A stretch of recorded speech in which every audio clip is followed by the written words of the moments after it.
Hi,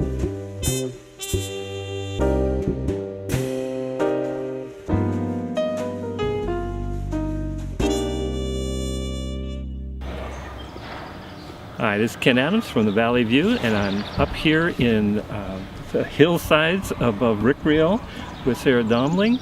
And Sarah runs the Zena Forest products, and she's going to give us a tour of this wonderful site. And so welcome to the show, Sarah. Thank you. And what made you pick this place? It's a long story. We should have talked about this ahead of time. Oh, okay. Do you want the long version or a shorter version? Well, this place was we came back to Oregon in 1987. The first piece of this property was purchased in 1984. 1984, the first piece of property was purchased at the behest of the German owners. And the explanation for that is that my husband, who was German, was working for a large German timberland owner in the 1980s in Germany when acid rain was a serious concern in Europe. And I thought it would be nice to come back to Oregon someday, so we hatched this scheme of convincing him that it would be really wise to hedge his bets and buy some timberland in Oregon, where the trees were very healthy and not worried about acid rain. So on our every other year trip back to Oregon to visit, I'm from Oregon, my husband started looking for the perfect piece of property, and he found 400 acres here that was the west end of the 4-H camp that they wanted to sell. So in 1984 was the first purchase, and by 1987 enough had been added to it to justify our coming back to Oregon to manage this forest for the German owner. And that suited us just fine.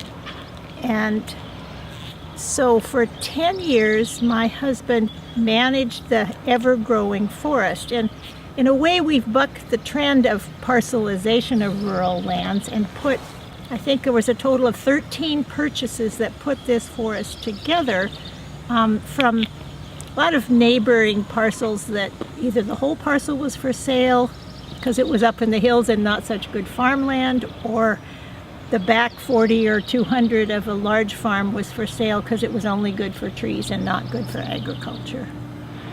But is the soil good up here? I mean, is it fairly deep, or is it somewhat thin? It's completely mixed. The soil right here for my vegetable garden is very poor. Southwest exposure, top of the hill, a few inches of soil, and then sandstone.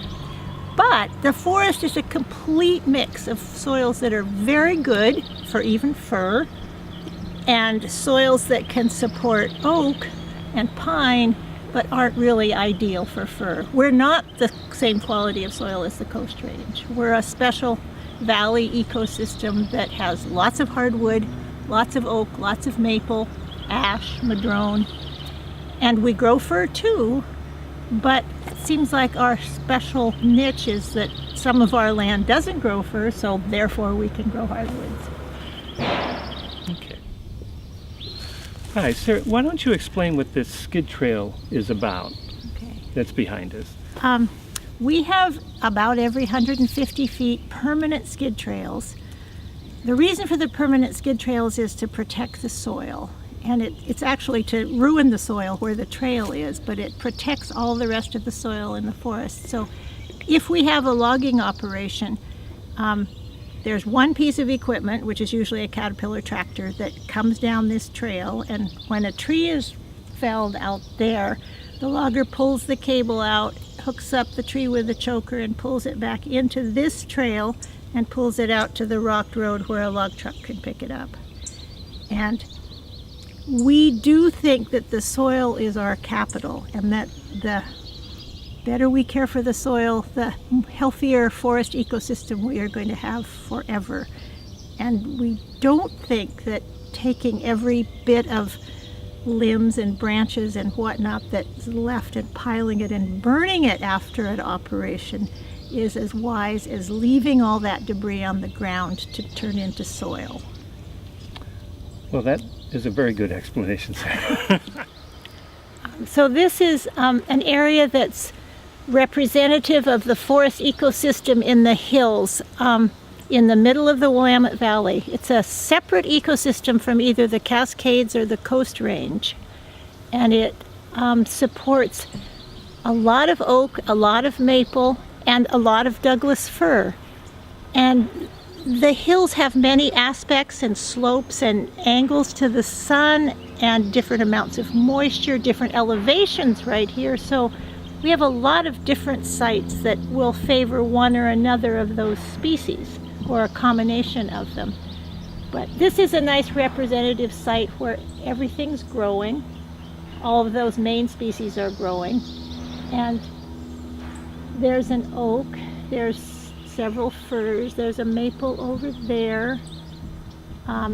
There's quite a bit of fir regeneration, which means in our past logging here, we've opened it up enough that the fir can grow. There's maple regeneration, which maple doesn't take much sun to regenerate. There's no oak regeneration because oak needs lots of sunshine to regenerate. So in my managing the forest, my job is to, sometimes I say, play God with a spray can and decide which tree stays and which tree goes. And our primary screen for that process is to look for the most vigorous, best, highest quality tree and take away a competitor, give it some space. And in this particular case, I would probably choose that oak tree because of its form, and take perhaps these two fir trees that are crowding its crown. And the crown of the tree is the green part up at the top that needs sunshine. And its rate of growth is determined by how much sunshine it gets. So when it starts competing, it's time to make a decision. So the fun of my job is always to think about what I'm leaving behind, not what I'm taking. And I actually think I must be okay for this job because I get a lot more pleasure out of what's growing than what I'm taking. There's a lot of promise in a place like this. And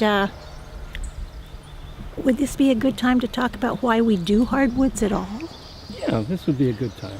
Because in Oregon, there has been no hardwood market. There's no infrastructure for hardwoods. If you go to buy a hardwood floor, it will come from somewhere else in the world, from Indiana or from Brazil or from China or lots of places, but not from here. And if you get cabinets or furniture of hardwood species, they're not from here. They're from somewhere else. And maybe you could explain what is hardwood. Hardwood, a lot of people don't know. Okay, thank you. Well, tree species in the forest break down into two categories, softwood and hardwood. And the softwood is considered to be the conifers, which is your fir, your maple, pine, the ones with needles. And hardwood or deciduous trees are ones with leaves that generally lose their leaves. And the needle trees keep their needles all the time, all year round. And because Oregon grows the best Douglas fir in the world, and Douglas fir is the best building material in the world, the focus in Oregon has been totally on Douglas fir, which is understandable. It also grows fast, and you get a merchantable tree much faster than you get a merchantable oak tree, though maple can compete in growth. So neither Oregon State nor the Department of Forestry, the State Department of Forestry or the faculty at Oregon State have wasted any time on hardwoods because Douglas fir is king in Oregon. And my good old logger who worked for me for many years, when he first came and I said, "No, you can't just cut down that oak tree that's in the way of the fir you want," he said, "What? We just threw that stuff down the canyon." So that was the modus operandi in Oregon, was to get rid of those hardwoods. And if you didn't throw them down the canyon, you might take them to the chip mill. Or if they were convenient, someone might use them for firewood. But the former owners of this came from Germany and managed for oak and beech in their particular situation and knew the value of hardwoods and said, of course we're going to manage for these hardwoods. But there was no market. So that's been a dilemma for us over the years, though we did realize that that's a beautiful tree that makes beautiful wood. And anyway, long story short, we finally now have a sawmill where we can process hardwoods, and we make a lot of flooring, and we make lumber for cabinets and furniture. And it's been an uphill battle in many ways, but it's very nifty to be able to make those nuisance woods into beautiful wood products. So Sarah, why don't you tell us about your experience with ODOT? You had a kind of a unique thing happen with ODOT. Well, several years ago, the ODOT building in downtown Salem was scheduled for renovation, and they had architects from Portland who drew up these plans, and the plans called for local Oregon white oak with the FSC certification, which I don't know if it was a lead building project, but the lead building projects for those environmentally good buildings give points for FSC certification, which is like the strictest organic certification for forests. And we happen to have that, so we were the only source of this particular wood. And they wanted lots of veneer for paneling. And we came across some beautiful trees that would make that veneer, but there's no infrastructure in Oregon to slice hardwood veneer. So we hauled a truckload of logs from here to Indiana to the nearest hardwood slicing mill. And my son Ben went along with that load to learn and to see how it was done and to just investigate what was going on. And, well, that's a side note, but he did go into a forest and realized from the forester who took him in Indiana, there is no conifer in Indiana. No native species of conifer, only hardwoods, which is really interesting to us who are so used to the conifers and the Douglas fir. And so anyway, that veneer came back and is now in the ODOT building. And for us, it's kind of fun to think of actually beginning to create a little hardwood industry in Oregon with a little bit of infrastructure. We're very small and certainly don't do veneer yet, but the idea of using these tree species that haven't been used before creates a new little industry for Oregon with jobs that can't leave when the taxes change. And it's a way for us to use our own products and put a value to those products. So for us, it seems like a good thing to be part of. And you were talking about ecology versus economy. So maybe you could elaborate a little bit about how you view those subjects? Well, often the hardwoods have been considered uninteresting by the timber industry because they grow too slowly. And the oak certainly grows very slowly.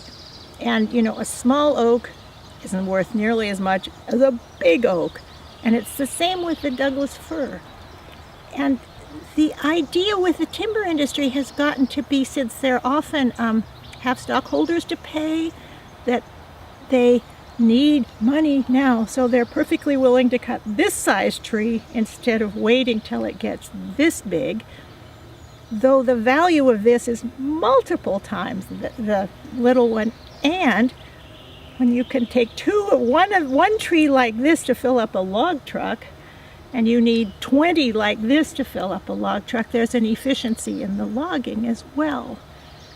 And there's been an idea that there's an uneasy relationship with ecology here and economy here, and that they're kind of at war with each other. But if you think it through, a healthy, functioning forest ecosystem is the best economy, because you're promised big trees forever if you harvest selectively and make sure you always have a good supply out there. I like to believe that we'll have product and a healthy forest long after the 17th clear cut has completely ruined the soil of the places that practice industrial forestry. Well, Ken and I were talking about carbon and the fact that a forest like ours is a permanent carbon sink because there's always a complete forest canopy. And if a small area is opened up, it fills in fast with trees. And if it doesn't, I make sure it does. But the other part is that instead of piling and burning the slash after a logging operation, we leave it all on the ground for the express purpose of enhancing the soil and making room for all the critters that need to live here or homes for them. But something I learned recently that was interesting is that I had thought that the rotting wood on the ground was just eventually releasing that carbon, but more slowly than if we made a burn pile. But it turns out that a log lying on the ground will in fact release its carbon over time, but a high percentage of it actually sinks back into the ground and only a small percentage of it goes into the air, which made me feel even better about leaving debris on the ground. So this is our current log deck of oak. I don't think we have much maple here right now.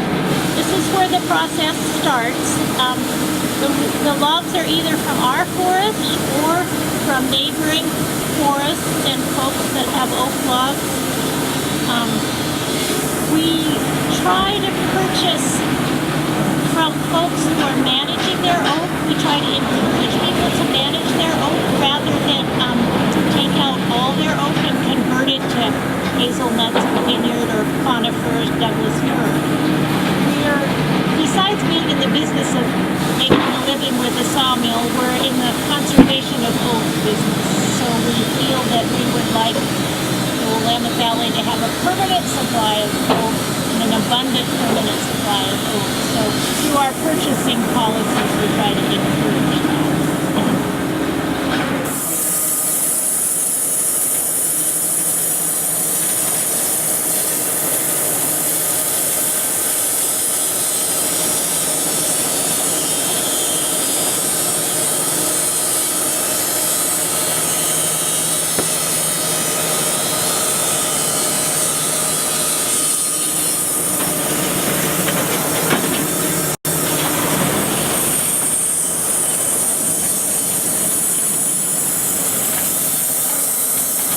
For our own use for building here, or for folks who want us to custom saw some of their logs for a particular purpose. So we have an hourly rate for customs. And then we have these boards and beams here that are going to go into a shed behind the hardwood mill, so the fellows will be able to work out of the rain in the wintertime.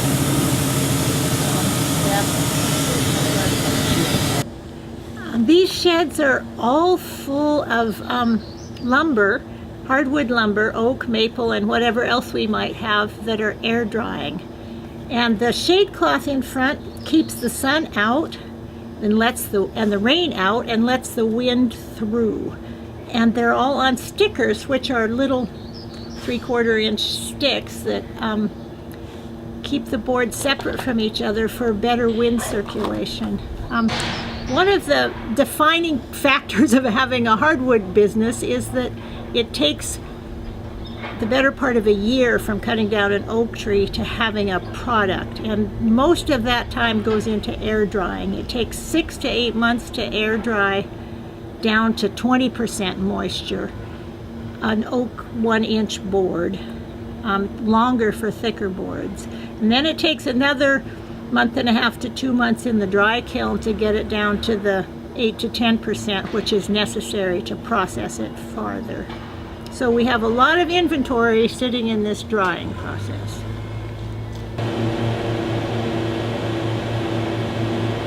These are the 2 dry kilns that are old reefer containers that my son Ben converted to dry kilns, and the heat for the dry kilns comes from the furnace that you see in between them, which burns some of the scrap wood from the mill. So one problem with a small mill like this is that we have a lot of byproducts that we're not big enough to have a whole industry for our sawdust or for our firewood. It just, we have to see how we can use it. But the oak will be in here, depending on its dimensions, 6 to 8 weeks to dry a 1-inch board. And if you've got a 1.5 or 2-inch board, it's a lot longer. Oak has the highest tensile strength of any wood, but it also has a cell structure that doesn't let go of its moisture easily. And it has to be dried slowly. If it's dried too fast in what's called a vacuum kiln, it starts twisting and becomes too difficult to work with afterwards and to plane. So that's the next step in the process. And I'm here with Ben Doimling, who's the manager of Zena Forest products, and Ben's going to tell us a little bit about the equipment behind us and what it's for. So why don't you explain to us what happens in this shed? So this is our mill workshop. It's where we do all of our secondary manufacturing. So the boards will come out of the kiln. They're dry, but they're rough sawn, so they need to first go through the planers, and that's these two machines over here, the green and the gray machine in the backgrounds. And we'll surface them, and then we can see both sides. We can see what we've got. We can look at the grain, look at the figure, we can see the defect, we can see the grades, and from there we can chop them shorter, we can rip them narrower, we can basically cut the defect out and turn them into boards that people can use. Whether it's boards that are going to go to flooring, we'll rip them to particular widths for the flooring, or whether it's something for a furniture or cabinet maker, we'll prep those boards so that it's easy for that furniture maker to take it on from there and turn it into something beautiful.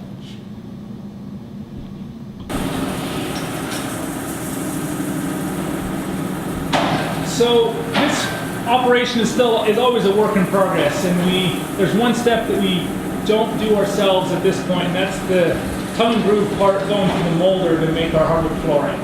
And we still outsource that to Trillium Pacific Millwork up in Hubbard. They do amazing work, and that's what these units sitting over here, they're waiting to go on the truck up to Trillium to get turned into flooring. So this is our dry storage room where we keep all of our finished product dry and safe from the elements. It's temperature and humidity controlled to keep the wood dry so that it's ready to go into people's houses. And here's a couple samples of what we make. This is our character oak flooring. This is our signature product. We make more of this than anything else. And this has got all of the natural character that our native Oregon white oak has to offer. And then here we have some of our western big leaf maple, which again has lots of beautiful natural character, color, figure. And then our third flooring product is going to be what we call our premium oak, and this is all rift and quartered, very clear, clean, uniform grain. And so these are sort of some samples of the three main flooring products we offer, as well as then lumber of all sorts for furniture and cabinet and various projects up on the walls here.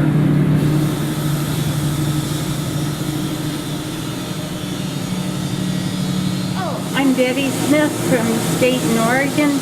My parents came over in the 20s from Switzerland. That makes me first or second generation. I love the woods, the mountains, water. I love Oregon. And what are you doing here today? We're looking and shopping for new flooring for an older home we bought, and mantelpiece. And the Swiss in me demands woods, water, and mountains. So that's our main thrust. And I found this glorious heavenly place through a contractor friend in Bend, Oregon, building gorgeous houses. Well, recently, my oldest son converted a part of the old house into my granny apartment, and I'm so taken with it. So I wanted to show that off too. It's 450 square feet of granny apartment, all with wood from the property here. And he had fun doing it, and I had fun watching him do it. And now I'm having lots of fun living in it. But these are some examples of Douglas fir that was created. He created this bench by my door where I keep Henry's dog food. This is the screen door that he made that slides because the porch was awfully narrow for an opening and closing screen door, so it slides back and forth. And inside, I chose maple for my floor, which isn't nearly as hard and durable as the oak. It's kind of a medium hardness. But I'm on the north end of the house and I wanted it light, and having a maple floor is like having the sun come out. It's bright and cheerful, and I don't scratch it up as much as I did when I had 4 children and dogs and whatnot beating it up. So you're welcome to come inside if you'd like. So now we're inside, and what you see is what I have, with the exception of a little bedroom off to the left and a small bathroom here. The floor is maple. The trim is oak around the edge of the tile under the stoves. This ladder is nice oak that he chose, which, well, I can pull the ladder out for you and show you how it works. The ladder goes up to 2 lofts, one on either side, so my 2 families of Portland grandchildren have places to sleep when they come. So the 450 square feet doesn't include the lofts. And the paneling is fir, the floor is maple, and the railing and trim is mostly oak. So yeah, that's just a little example of what you can do with local wood.